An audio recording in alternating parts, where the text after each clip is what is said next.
Bom dia, quarto ano, bom dia. O sol já apareceu na fazendinha. Bom dia, bom dia, bom dia. Já vai pegando aí o seu livro de português. Nós vamos abrir aí na página 16, tá certo? Onde tá escrito aí... Opa, desculpa, gente, na página 16. Não, é a página 16 mesmo, eu que tô errada aqui. Meu livro tava diferente. Vamos lá, navegar na leitura. O texto que você vai ler a seguir conta a história de um inesperado acontecimento mágico que representará um grande desafio para as personagens. Leia o título e observe a ilustração.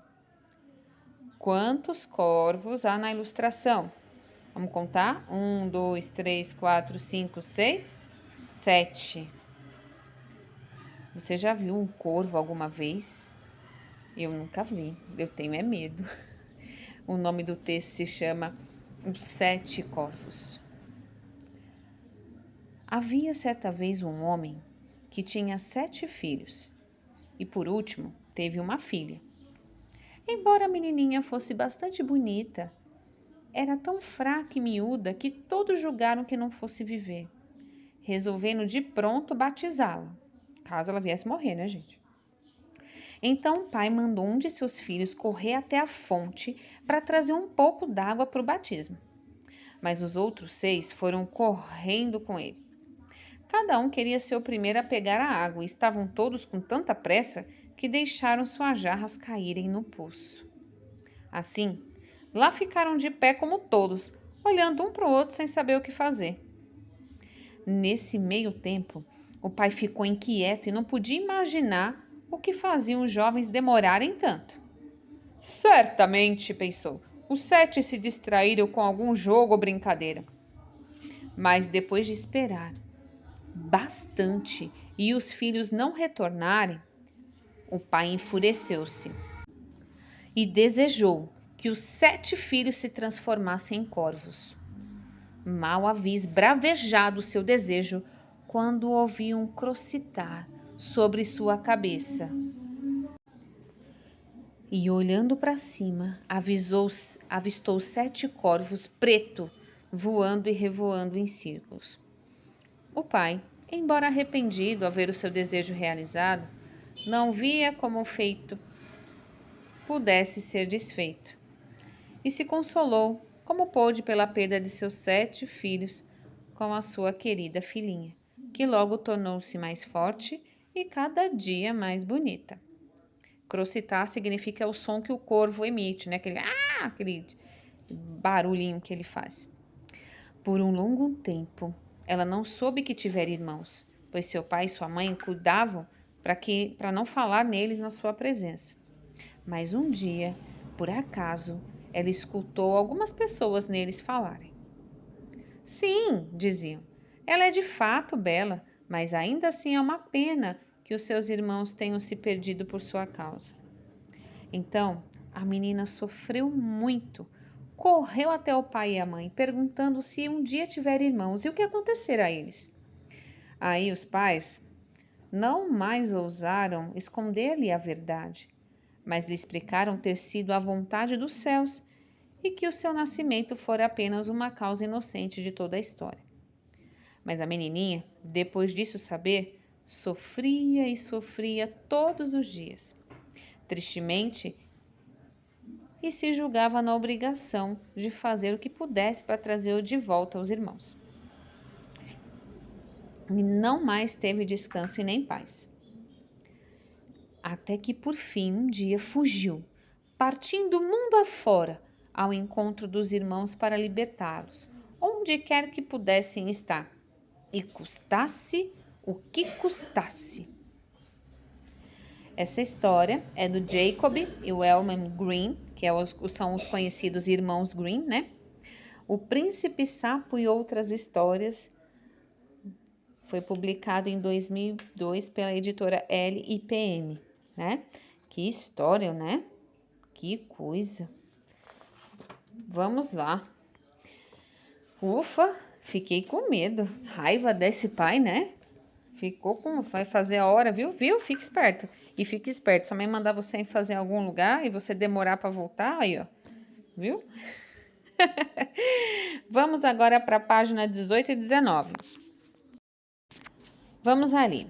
Ler para compreender. Então, aqui nós vamos ter algumas questões que vão aí da questão 1 à questão 13, que a gente vai fazer até a página 20 hoje, tá? Sobre o texto que nós acabamos de ler. Então, vamos lá. Primeira questão. Você já tinha ouvido ou lido contos com situações de encantamento antes? Comente sobre isso com a turma. Aí você pode mandar um áudio, tá? 2. Quem são os personagens da parte 1 dessa história? E bem embaixo do título, 7 corvos, né? Tem aqui, parte 1. Essa parte que a tia leu para vocês. Quem são os personagens dessa história? 3. Copie o trecho que descreve como era a menininha logo que nasceu. Tem lá no texto. Ela era fraquinha, né? Com o passar do tempo, como ela se tornou?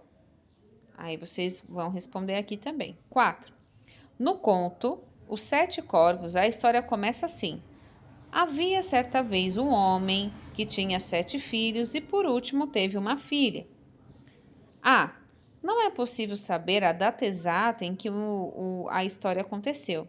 Se fosse possível, faria alguma diferença para o sentido em que foi contado? Por quê? Será que faria diferença se eu dissesse assim, em 2000, um homem que tinha 7 filhos, faria alguma diferença o acontecimento? A data influiria em alguma coisa? Né? Vamos ver.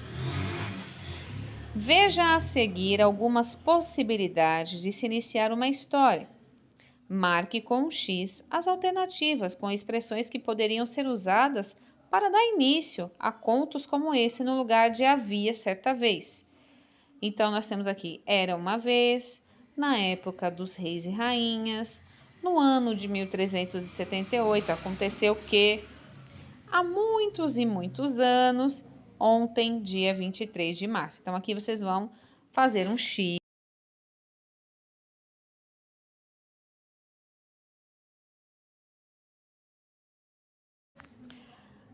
Em começo de história, em expressões que dá para começar uma história. Fácil, né? Aí vamos lá para a página 19. De acordo com o texto, esse que a tia leu com vocês, o que aconteceu para que o pai ficasse com raiva dos 7 filhos? Né? 6. Foi o desejo do pai que desencadeou um acontecimento mágico? Que acontecimento mágico foi esse? Coloca ali.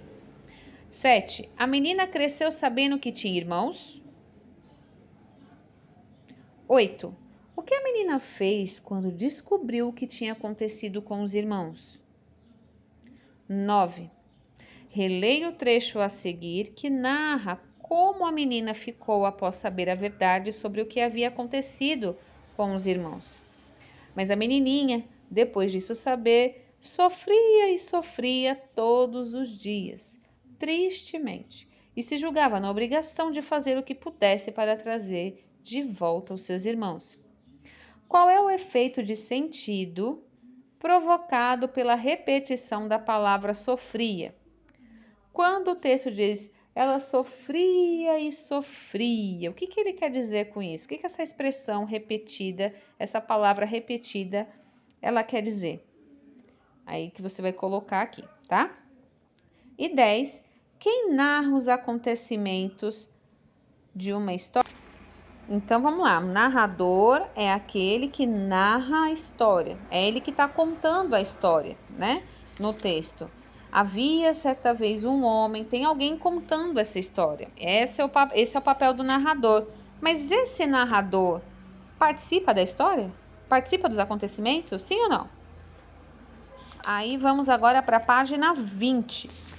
Na página 20 diz assim, narrador. Em textos narrativos, quando um autor vai escrever uma história, é comum que ele crie um narrador para contá-la. Assim, é o narrador quem narra os acontecimentos. Quando o narrador participa da história, ele é chamado de narrador-personagem. Nesse caso, disse que a narrativa está em primeira pessoa. Por exemplo, eu estava em 2002 andando de bicicleta quando de repente, então eu estou contando uma história, né? Mas eu estou contando, estou me colocando como narrador, personagem, né? Nesse caso, disse que a narrativa está em primeira pessoa, pois o narrador conta a história do seu próprio ponto de vista.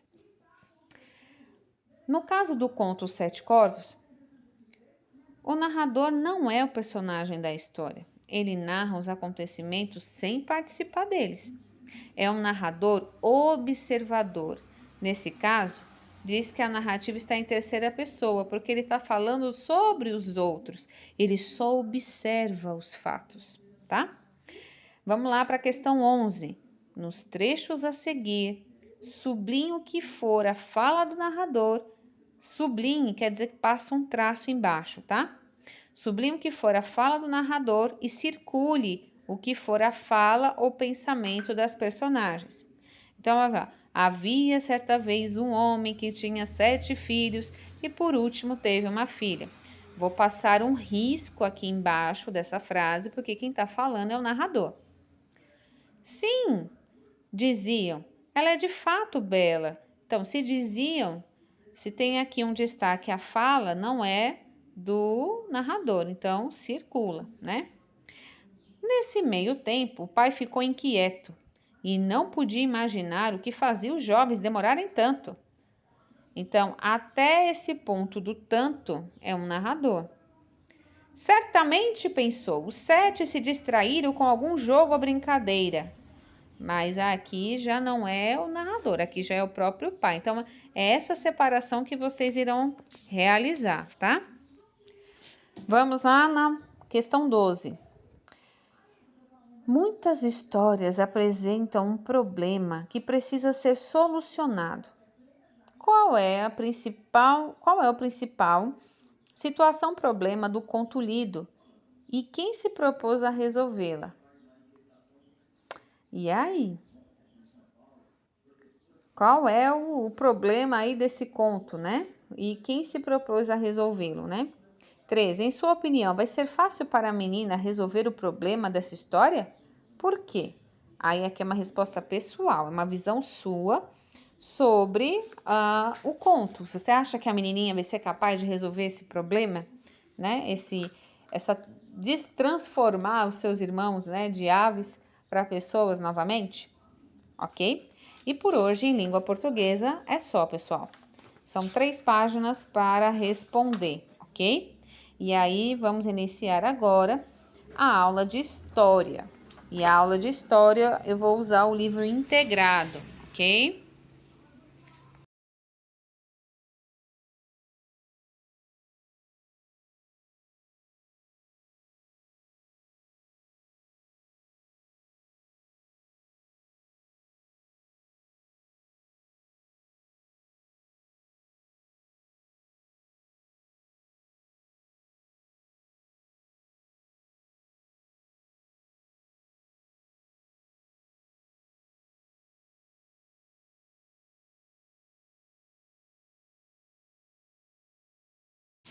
Vamos lá, pessoal. Página 92, tá? Aqui no meu livro tá 92. Mas se não for 92, é 91 aí no livro de vocês, ok? O nome do título é Escravidão e Resistência, né? Isso é uma história muito triste, um acontecimento muito... Queria que fosse uma história, na verdade. Queria que fosse um conto de fadas como o que nós lemos há pouco. Mas isso são histórias verdadeiras, verídicas do que aconteceu aqui no nosso país, coisa altamente vergonhosa, né? A escravidão. E aí esse capítulo diz respeito à escravidão e à resistência. Então, nós vamos ler essas 2 páginas aqui, né? E vamos resolver a questão. E essa vai ser a nossa atividade de história, tá? Vamos lá. Como você estudou desde o início da colonização, praticamente todo o trabalho do Brasil era realizado por indígenas e africanos escravizados. Leia o texto a seguir, que aborda como eram os trabalhos domésticos executados pelos africanos escravizados no Brasil colonial. Nas casas das famílias mais abastadas, ou seja, ricas, né, havia dezenas de escravos domésticos, amas de leite, babás, arrumadeiras, passadeiras, cocheiros, carregadores de liteiras ou caldeirinhas, onde os brancos eram transportados de um lugar para o outro. Não tinha o carro, né? Aí fazia aquelas cadeiras que tinham uma haste, aí colocava os escravos para ir segurando a pessoa para outros lugares, né? Coitado dos escravos. As pessoas mais modestas procuravam comprar ao menos um moleque para carregar os pacotes quando saíam às ruas. Além do serviço doméstico, eram considerados trabalho de negro as obras de construção civil e o comércio ambulante. E aqui tem cocheira era a pessoa que guiava os cavalos na carruagem, né? Isso aparece lá no filme da Cinderela, que a maioria de vocês eu sei que já assistiu. E ama de leite era que, vamos lá, vivendo na senzala, vendidos a um senhor de engenho, muitos africanos escravizados eram levados às fazendas de cana-de-açúcar, que era o senhor de engenho, na verdade, era um senhor de uma grande fazenda de cana-de-açúcar, tá? Eles faziam a cana-de-açúcar. E a cana-de-açúcar, nessa época da colonização brasileira, era grande moeda, era grande riqueza, a mina de ouro, né? Digamos assim, desses senhores de engenho. Ali eles eram acomodados em construções chamadas senzalas.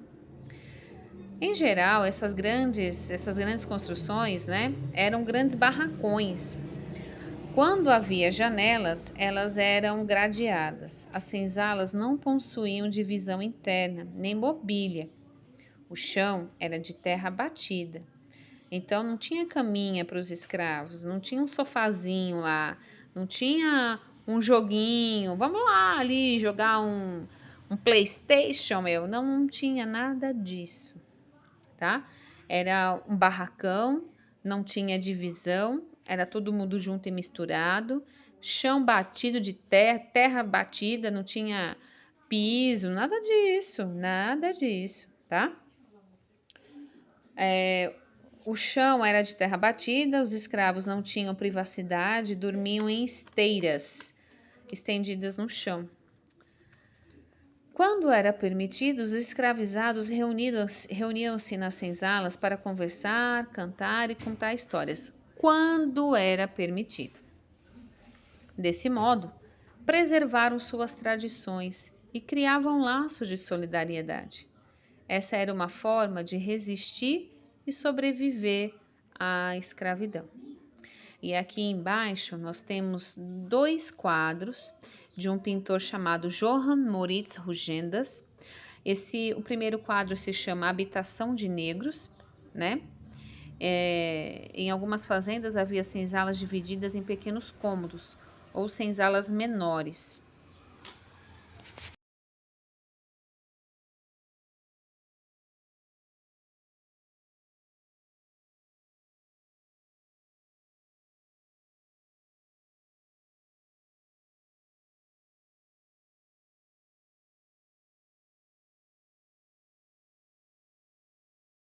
Mas não eram todas senzalas assim não, tá? E embaixo aqui nós temos a sala do interior do museu, Casa dos Contos em Ouro Preto, Minas Gerais. O lugar foi uma senzala, foi construída em 1782. Aqui era uma senzala. Você vê as grades aqui na janela, como se fosse uma caverna, algo bem horrendo, né? Compare as duas imagens e responda no caderno. O local representado na imagem A é parecida com a imagem B. Explique a diferença entre as duas. O que tem de diferente na imagem A com a imagem B? E aí vocês vão responder lá no caderno de história, vão colocar o cabeçalho, a data de hoje, dia 26 de maio, Vão copiar a pergunta e responder logo embaixo, tá bom?